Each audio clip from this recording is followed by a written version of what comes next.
With pressure on local authorities to build more homes, a great deal of frustration amongst people who feel they just don't have a say on changes that can affect the character of the area where they live. For councils, it's a balancing act. They have to build more homes, but they need to keep communities happy too. Well, here in Bures, some of the residents have told me they've had to become experts in planning laws just to understand what's going on and to at least try to have an influence over what's being built on their doorstep.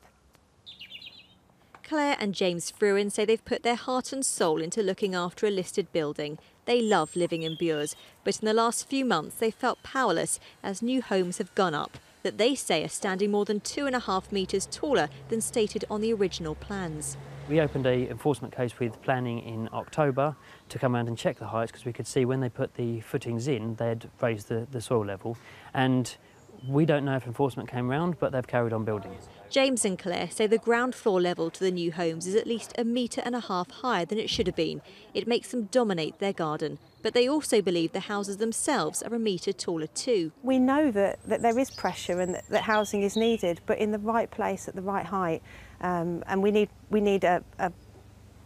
planning to control that on behalf of us, because as an individual we don't have a say. Baber District Council told us they've been contacted by residents expressing concern about the completed development exceeding the height specified in the original planning permission. In a statement, they said, our planning enforcement team investigated and found these fears were well founded and that the development would be higher than the original permission specified. As a result, a planning application has been submitted to Baber District Council to vary the permitted height of the development, and that application is currently under consideration. Carol Walters will also be keeping a very close eye on the council's decision. She says the plans showed the new houses would be in line with her property. When they were being set out, it was clear that they were at least 2 metres protruding this side of our boundary. It seems to be the council and the developer. And we just seem to be a little bit of a nuisance on the peripheral. If this gets refused, the developer can appeal. If it gets approved, we can't appeal.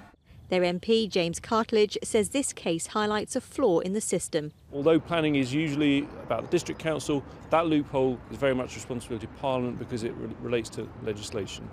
And it's simply that if a developer breaches their original planning application, the law is very much weighted towards the developer in stopping them from progressing. ITV News Anglia contacted the developer, but we haven't received a comment.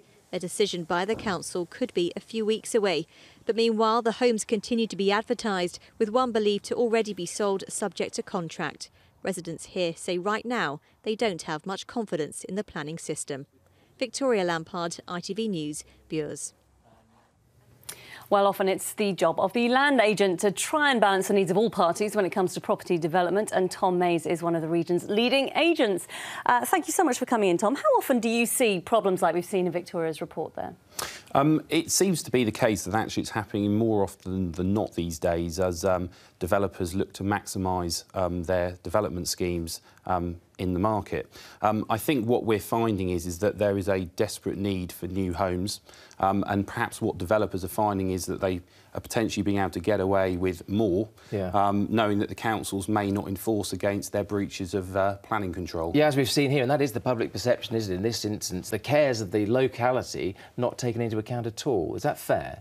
I don't necessarily think it's fair. I think it's perhaps just reminiscent of the environment where we're in at the moment in terms of the planning environment. Clearly, new homes are needed. Developers are providing the service to develop new homes. Perhaps they're not doing it fully in accordance with what they should be, but at least new homes are being built and progress is being made to deliver new homes. And we do need those homes. In fact, we need thousands of them. So where's the balance? What's the best policy, do you think? I think it's a very, very finely balanced decision, actually. It's a balance between housing delivery and actually the planning permissions which the local authorities are giving to enable the housing delivery to happen. I think what's happened in the past is councils have given too many what I would call larger planning permissions, which has meant that the sites have been left empty, mainly because from a commercial point of view, developers have to put in infrastructure and other below ground services, which has meant that they don't get the profit that they need soon enough. Right. It seems to be the case that what's perhaps needed in the future is smaller sites in more locations, spread out, so that we at least get the housing delivery in more locations in terms of delivering new homes. And should the whole planning process be changed as well? James Cartlidge, the local MP, said it should be. Is it fit for purpose at the moment? I would tend to disagree that it is fit for purpose. It's a very, very arduous process. Developers are finding it very, very difficult to navigate their way through the town and country planning system at the moment. It seems to me that a lot of the local authorities are actually still refusing planning applications, which should, on balance, be approved so that we get the much-needed new houses we require. We'll have to leave it there, but thank you very much indeed for coming in, Thank Tom. you.